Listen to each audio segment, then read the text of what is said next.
नमस्कार खवय्ये, ज्योतिष किचनमध्ये आपलं स्वागत आहे. तर वर्षभरासाठी स्टोअर कसे करायचे मटार ते आपण इथे बघणार आहोत.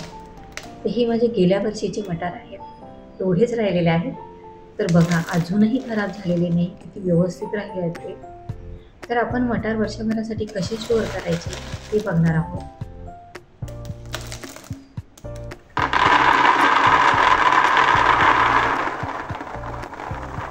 तर मटारचा सीझन आता चालू आहे, तर भरपूर प्रमाणामध्ये मटार उपलब्ध आहे.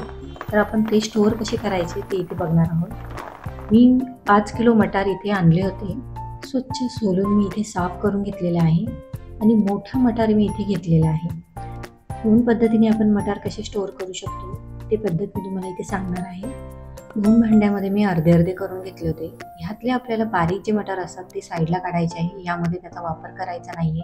ते वापरले तर आपले मटार जे आहेत ते खराब होतात. एक मोठ्या पातेल्यामध्ये मीठ, साखर टाकून पाणी गरम होण्यासाठी ठेवलेलं आहे आणि दुसऱ्या भांड्यामध्ये मी थंड पाणी तयार केलेलं आहे.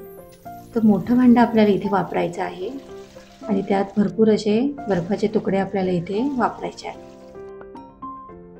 तर पाणी एक बाजूला आपलं गरम झालेलं आहे, त्यामध्ये मी आता हे मटार जे आहे ते टाकून घेणार आहे. साखर टाकल्यामुळे एक मटाराला चकाकी येते आणि दिसायलाही छान दिसतात. 2 मिनिटासाठी मटार जे आहे ते आपल्याला उकडून घ्यायचे आहे.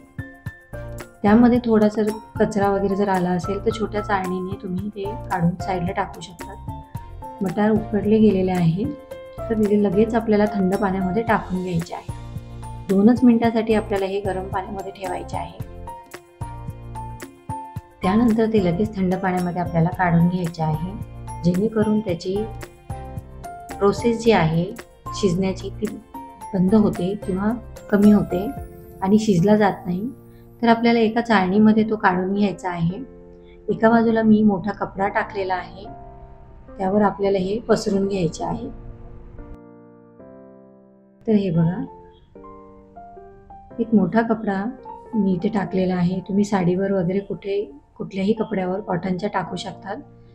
3 ते 4 मिनिटासाठी आपल्याला हे फॅन खाली सुकून घ्यायचे आहे. त्यातलं पाणी सुकलं गेलं पाहिजे. तर हे बघा, वाटाणे दिसतानाही किती छान दिसतंय ना, चकाकी आली आहे त्याला. जास्त वेळ आपल्याला सुकवायचे नाहीये, त्यातलं पाणी सुकेपर्यंतच आपल्याला ठेवायचं आहे. जर ओले वाटले तर कपड्याने आपल्याला ते पुसून घ्यायचे आहे. त्यानंतरच पिशवीमध्ये किंवा डब्यामध्ये भरून ठेवायचे आहे. तर खालनं थोडेसे ओले असल्यामुळे मी आता हे कपड्याने पुसून घेते आहे आणि त्यानंतर आपण हे भरून घेणार आहोत. जास्त ओले राहिले तर ते खराब होतील, वर्षभर वाटाणे आपले राहणार नाही.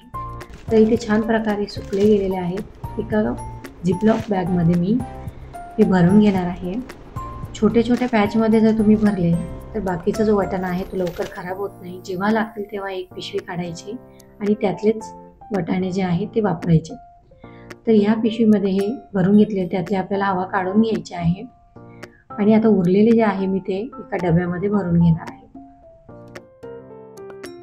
तुमच्याकडे अशा प्रकारचे डबे जर नसतील तर तुम्ही छोट्या पिशव्यांमध्ये असे भरून घेऊ शकता आणि फ्रीझरमध्ये ते आपल्याला ठेवायचे आहे. जेव्हा लागतील तेव्हा फक्त एक पिशवी आपल्याला वापरायला काढायची आहे आणि त्यातलेच आपल्याला मटार वापरायचे आहेत. आता हे एका डब्यामध्ये मी भरून घेणार आहे आणि उरलेले पुन्हा एकदा एका पिशवीमध्ये भरून ठेवणार आहे. फ्रीझरमध्ये ठेवल्यावर बिलकुल खराब होत नाही आणि वर्षभर तसेच आपले वाटाणे राहतात. प्रथमही मी हे वाटाणे वापरते भाजीसाठी किंवा कशासाठी, आणि दुसरी जी पद्धत मी इथे सांगणार आहे तर हे आपल्याला न शिजवता, न उकडवता, न पाण्याचा वापर करता असेच भरून ठेवायचे आहे. त्यामध्ये फक्त आपल्याला बारीक वाटाणा वापरायचा नाही आहे, मोठा वाटाणा जो असतो तो आपल्याला इथे वापरायचा आहे. आता प्लॅस्टिकच्या एका डब्यामध्ये मी हे भरून घेणार आहे आणि उरलेले मी एका पिशवीमध्ये भरून ठेवणार आहे. व्हिडिओच्या स्टार्टिंगला तुम्हाला जो मी वाटाणा दाखवला होता तो हाच वाटाणा होता, ह्याच पद्धतीचा होता.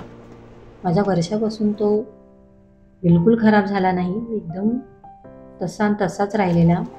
तर अशा प्रकारे तुम्ही वाटाणा स्टोअर करू शकता. जेव्हा हवा तेव्हा तुम्ही भाजीसाठी, बिर्याणीसाठी, पुलावसाठी वापरू शकता. तर आता हा फ्रीझरमध्ये मी स्टोअर करून ठेवणार आहे. तर पूर्ण फ्रीझरमध्ये तुम्हाला वाटाणा दिसत असेल, भरपूर असा मी वाटाणा स्टोअर करून ठेवलेला आहे. अशाच पद्धतीने स्टोअर करून तुम्ही वर्षभर वाटाणा खाऊ शकता. आणि माझी रेसिपी आवडल्यास लाईक शेअर सबस्क्राईब नक्की करा. धन्यवाद.